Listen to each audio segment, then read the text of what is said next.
Eh bien, c'est l'avenir des avions de chasse. L'administration Trump annonce la prochaine génération de domination aérienne, le F-47. Le F-47 sera l'avion le plus avancé, le plus capable, le plus mortel jamais construit.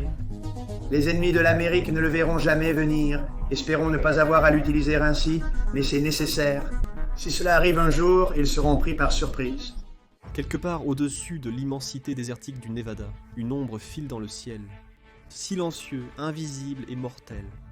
C'est le F-47, le joyau de la couronne de Boeing dans le programme de domination aérienne de nouvelle génération de l'United States Air Force, un chasseur de 6e génération conçu pour réécrire les règles de la guerre aérienne.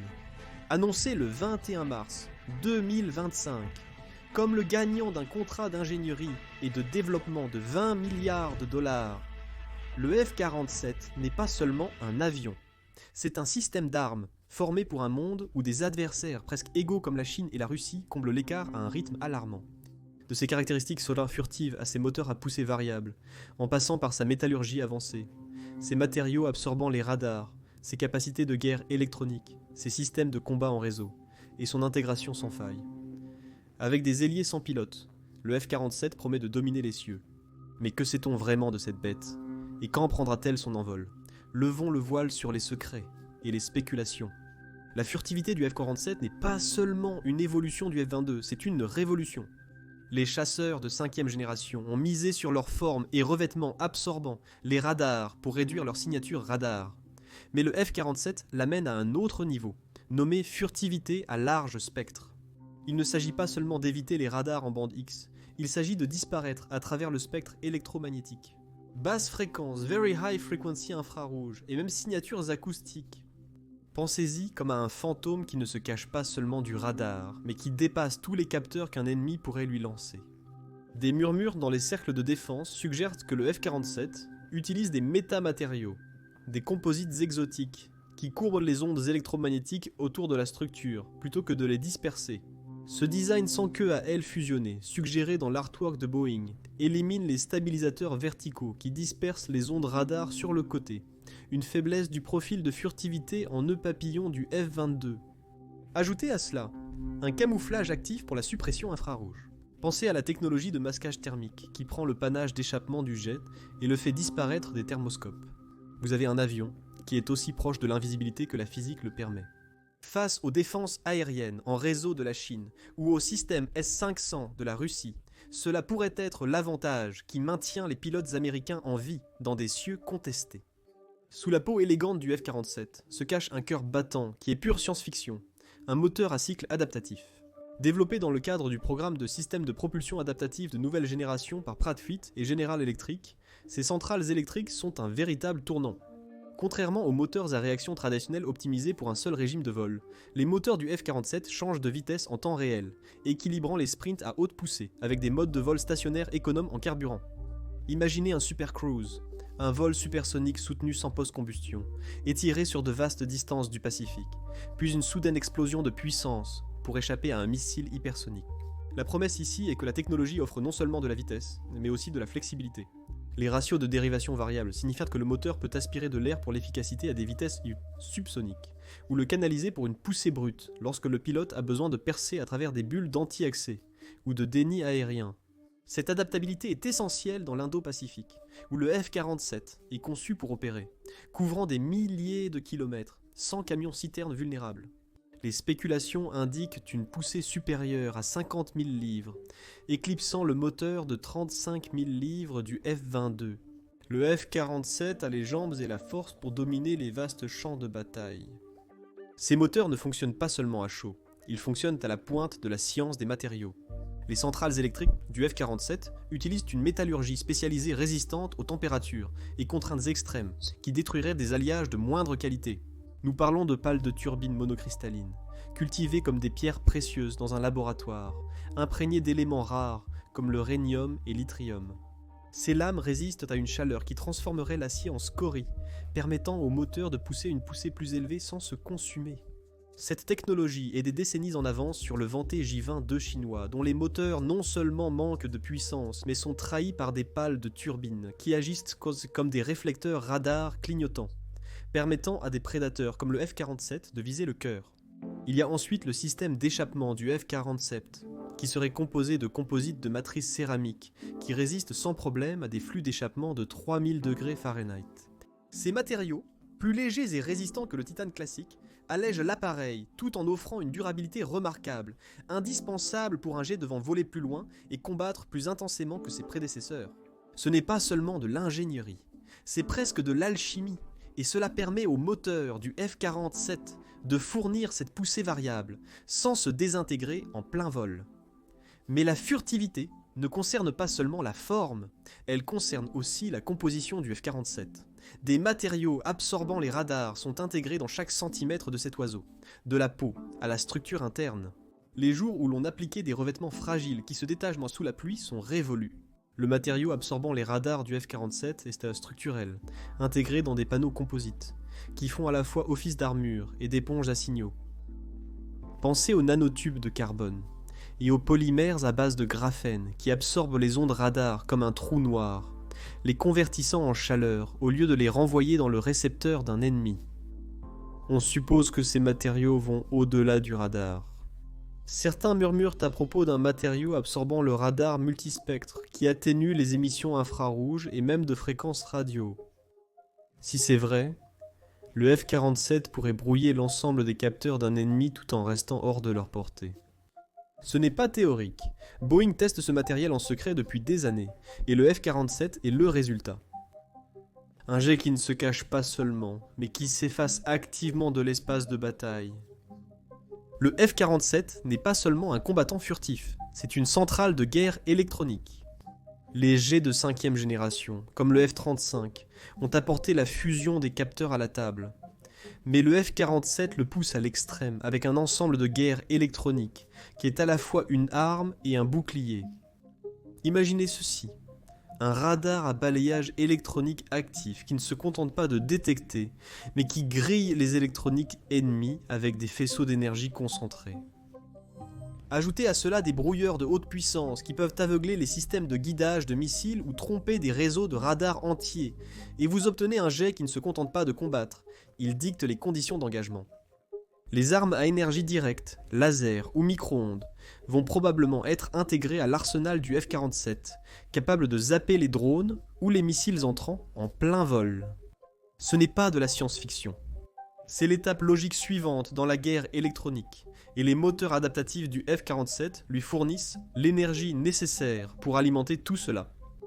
Face aux légions de guerre électronique de la Russie, ou aux défenses cyber-intégrées de la Chine, cette capacité pourrait renverser la situation, permettant au F-47 de percer les réseaux ennemis, tout en restant intouchable. Si le corps du F-47 est une merveille, son cerveau est un chef-d'œuvre.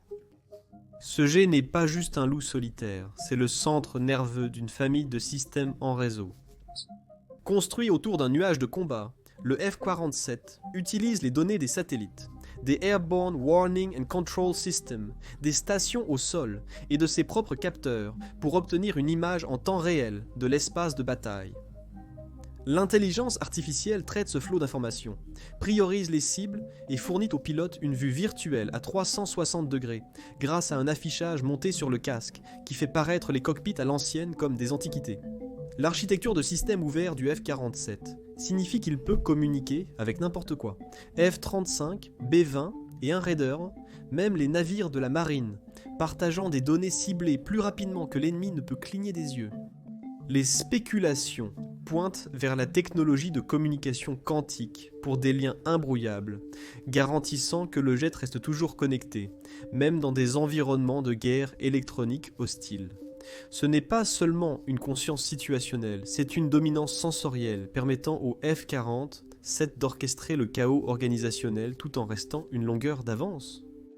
Peut-être que le tour le plus astucieux du F-47 est son partenariat avec des avions de combat collaboratifs sans pilote. Combat collaboratif autonome. Ce sont des drones pilotés par intelligence artificielle qui agissent comme des ailiers fidèles.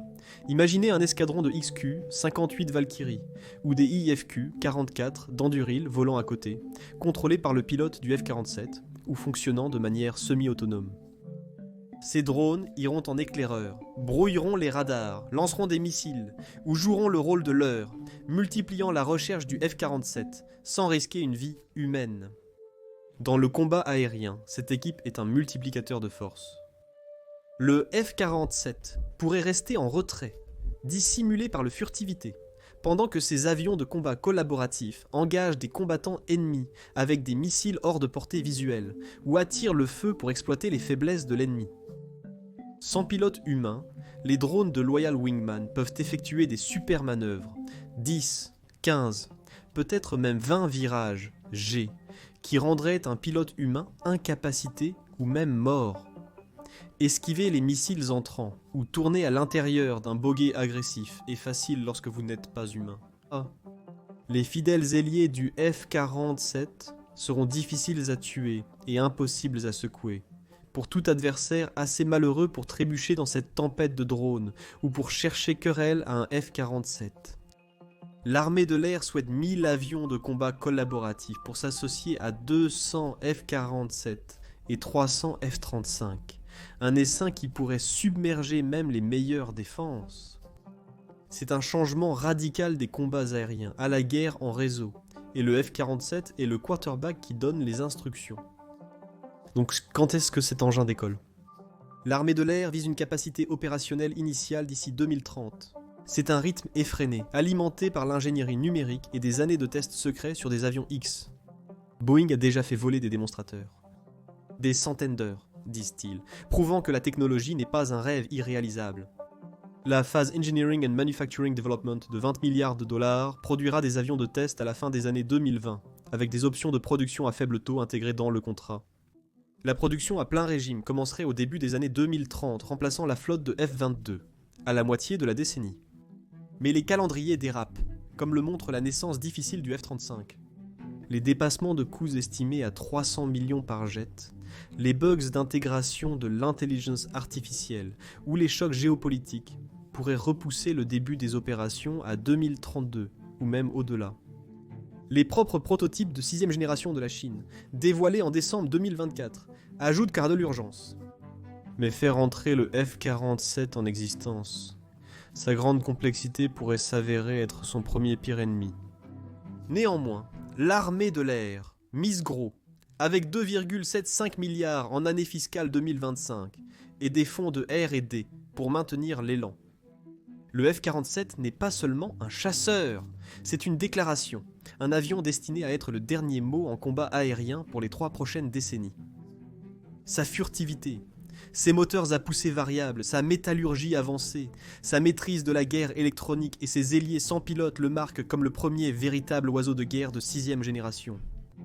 Conçu pour percer l'espace aérien de la Chine ou les défenses aériennes stratifiées de la Russie, c'est une machine construite pour les guerres que les États-Unis craignent le plus. Mais à 300 millions de dollars pièce, avec un prix susceptible d'augmenter, c'est un pari. Boeing peut-il livrer à temps, dans les limites du budget, sans répéter les faux pas du F-35 ? Eh bien, cela reste à voir.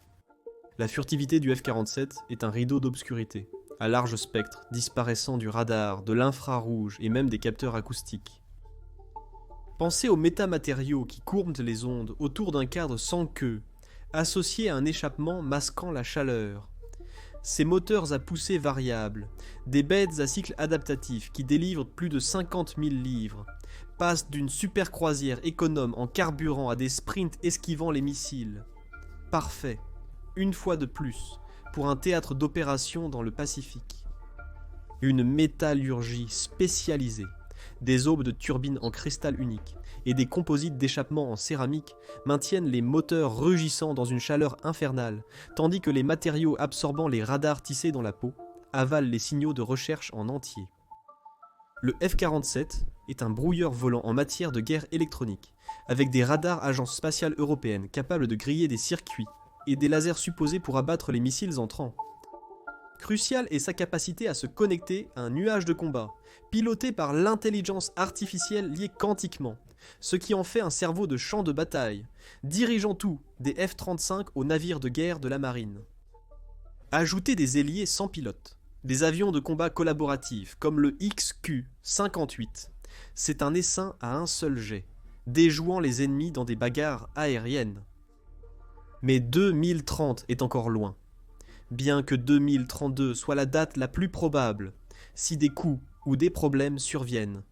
Et qu'en est-il de ses futurs adversaires? Le JXX de la Chine, aperçu en 2024, se vantera-t-il de vitesse hypersonique et d'intégration de drones? Mais sa furtivité est à la traîne. Il y a trop de bords à cacher aux capteurs modernes. Le Mikoyan 40 de la Russie, un intercepteur en haute altitude mise sur une vitesse brute au-dessus de Mach 4 et des missiles à longue portée. Pourtant, sa technologie ressemble plus à une rénovation de 5e génération qu'à un véritable bond de 6e génération. Les deux manquent de la finesse multidomaine du F-47, de la furtivité, de la guerre électronique et du réseau intégré dans un seul paquet. Alors, quelle est la promesse du F-47 ? C'est un scalpel face au marteau de nos ennemis, conçu pour percer les enveloppes de déni de zones et de capteurs et dicter les conditions. Mais si Boeing trébuche, la production de masse de la Chine ou l'agression brute de la Russie pourrait combler l'écart.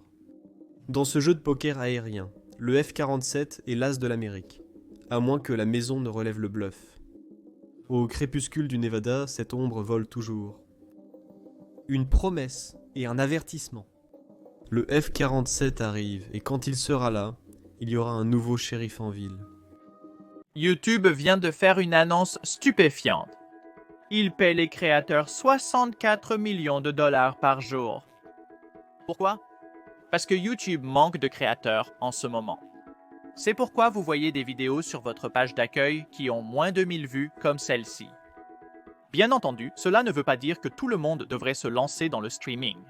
Mais si vous vous êtes déjà demandé si vous devriez commencer une chaîne YouTube ou une chaîne sans visage, c'est le moment parfait. YouTube paie des millions aux créateurs chaque jour et il favorise maintenant plus que jamais les nouvelles chaînes et les petites chaînes. Mais je suis sûr que vous avez de nombreuses questions sur comment commencer et développer une chaîne. Je reçois ces questions dans mes emails tout le temps de certains d'entre vous. C'est pourquoi nous avons décidé de regrouper tous nos conseils YouTube dans un seul camp d'entraînement totalement gratuit. L'année dernière seulement, la Chine a également révélé ses avions de 6e génération. Il n'y a eu aucune annonce officielle, mais le 26 décembre, le même jour que l'anniversaire de Mao, le Parti communiste chinois a montré au monde les chasseurs furtifs J-35 et J-50, les avions de chasse de 6e génération de la Chine. Le J-36 présente une étrange configuration à 3 moteurs, une première pour un avion de ce type, peut-être pour offrir aux pilotes différentes configurations en fonction de la phase de vol dans laquelle se trouve l'avion. Il pourrait y avoir un ensemble de moteurs pour le décollage et l'atterrissage et un autre pour le vol subsonique et supersonique. L'avion est massif, avec une envergure très relevée à l'arrière approchant les 20 mètres, soit 65 pieds. Le J-36 mesure 22 mètres, soit 72 pieds de long, et a un ventre très large, probablement pour du carburant supplémentaire pour des missions longues loin du continent et probablement pour contenir beaucoup d'armes.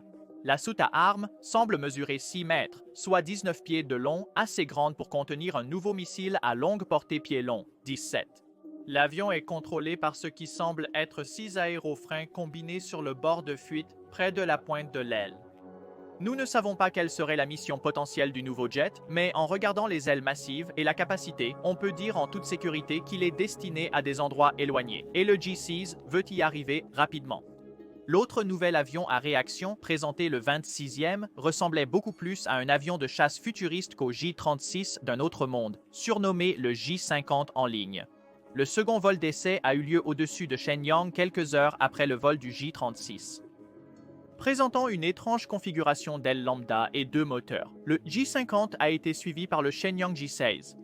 Il semble avoir une base de missiles et une faible section transversale radar, lui conférant la furtivité requise pour un avion de chasse de 6e génération. Nous ne pouvons que supposer les capacités du nouveau chasseur, mais il est probablement doté d'une mise en réseau intelligente avec les systèmes existants, d'une excellente furtivité et d'une intégration de l'intelligence artificielle. Qui sait, alors que nous approchons de la 6e génération de chasseurs, la voie est libre pour de nouvelles innovations et références. Les Chinois et les Américains, avec leurs J-36, J-50 et F-47, ne sont pas les seules nations à développer des avions de 6e génération. Le Tempest et le Future Combat Air System sont deux initiatives européennes intrigantes visant à développer des avions de chasse de 6e génération, reflétant un engagement à faire avancer l'aviation militaire et la technologie. Le Tempest est le projet collaboratif impliquant le Royaume-Uni, l'Italie et le Japon dans le cadre du programme Global Combat Air. Dirigé par Team Tempest, qui comprend British Aerospace Systems et Rolls-Royce, l'avion devrait entrer en service d'ici 2035, remplaçant l'Eurofighter Typhoon.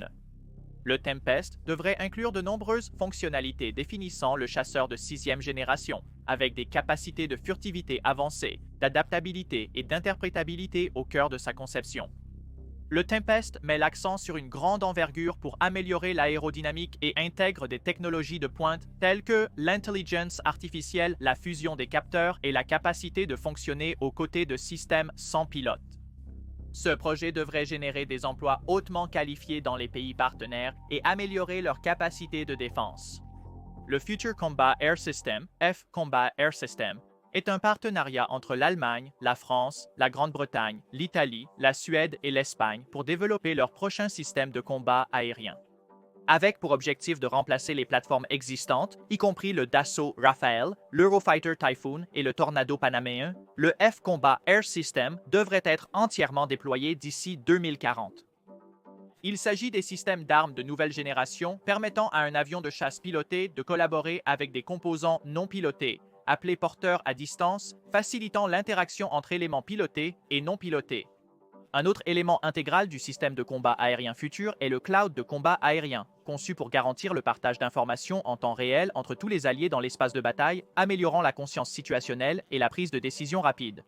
Le programme prévoit un déploiement progressif commençant par une amélioration de la conscience situationnelle à la fin des années 2020, puis travaillant sur la collaboration entre hommes et machines non pilotées au début des années 2030, et culminant avec un programme système de combat aérien futur entièrement intégré déployé d'ici 2040. La Chine, les États-Unis et l'Europe ont des plans pour dominer la course aux avions de combat de 6e génération. La Russie a annoncé son concurrent, le Su-75 Checkmate. Ce projet pourrait cependant n'être qu'un leurre de l'industrie militaire russe. Avec un financement limité, des retards de production et une économie sous une immense pression en raison des sanctions et de la guerre en cours en Ukraine, le Su-75 semble peu probable de défier des avions comme le F-47, le J-36 ou le Tempest. Bien que les ambitions aérospatiales de la Russie restent vivantes, les jours du MiG-29 et du Su-27 sont bien révolus. Leur réalisation au-delà de la 4e génération a été pour le moins discutable. Nous avons déjà vu l'armée ukrainienne abattre plusieurs jets russes. Voici un exemple parfait que nous avons vu il y a quelques semaines.